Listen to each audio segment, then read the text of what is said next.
Eder. Mac. Pallister. Giovedì 7 dicembre.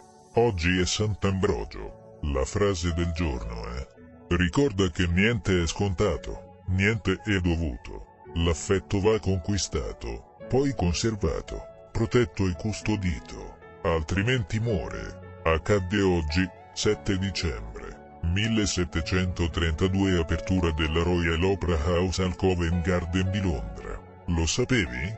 Quando Cadorna venne sostituito dal generale Diaz, accusato di non aver saputo prevedere lo sfondamento di Caporetto, aveva deciso di farla finita. Con la pistola sulla scrivania stava scrivendo le ultime parole prima della dipartita. Ad un tratto sente un forte profumo di rose e viole e gli appare un frate con le mani sanguinanti, che gli dice: generale, non fate questa sciocchezza, c'è l'inferno per i suicidi. Quel frate scoprirà dopo il general Cadorna era Padre Pio, e Cadorna non si uccise. Ehi, non dimenticare di iscriverti a questo canale.